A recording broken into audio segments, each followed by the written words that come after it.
ketika kita bicara mengenai makroekonomi, maka circular flow diagram yang sudah kita gambarkan sebelumnya ini belumlah lengkap. Karena di sini kita mengabaikan, kita tidak memasukkan beberapa pihak yang turut serta ketika kita bicara makroekonomi. Gambar di sini saja. Kalau kita bicara mengenai makroekonomi, maka circular flow diagram yang awalnya hanya melibatkan rumah tangga dan juga perusahaan, maka akan melibatkan juga beberapa pihak lainnya. Sebagai contoh adalah pemerintah.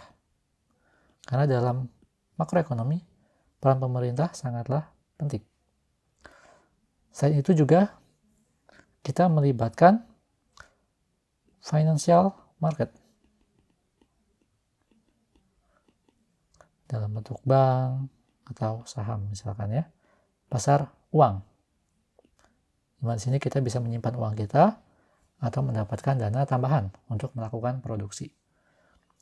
Begitu pula kita melibatkan pihak dari negara lain, rest of the world. Negara dalam kasus ini adalah dunia internasional, ya, di luar negara kita.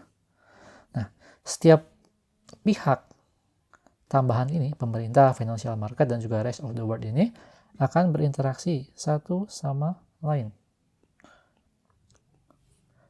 Juga dengan pihak-pihak yang berada pada mikroekonomi,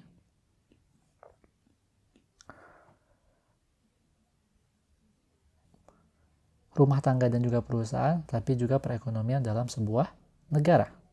Nah, kalau kita melihat circular flow diagram ini, maka manakah yang dimaksud dengan GDP? Di manakah letak GDP di sini?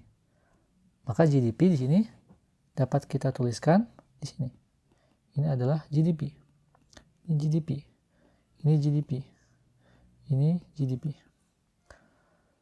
Yaitu merupakan, sini menyatakan pengeluaran, spending,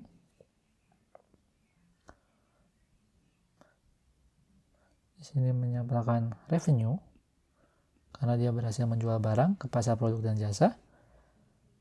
Di bagian bawah merupakan income, karena dia menyediakan faktor produksi bagi perusahaan.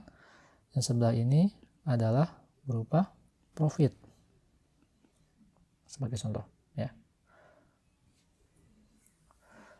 Sehingga kita dapatkan sebuah circular flow diagram yang baru, di mana kita melibatkan pihak-pihak lain di luar rumah tangga dan juga pemerintah.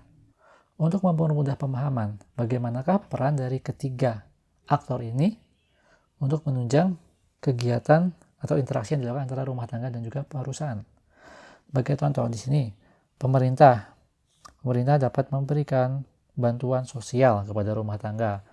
Mereka juga dapat menerima pendapatan berupa pajak, ya, dari rumah tangga.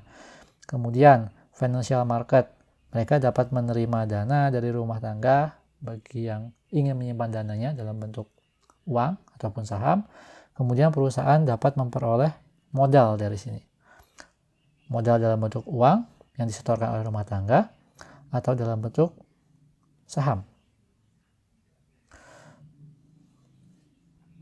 Kemudian dunia internasional juga dapat berperan dalam melakukan ekspor-impor sebagai contohnya, ya, di mana mereka melakukan interaksi, melakukan perdagangan antara negaranya dengan negara lainnya.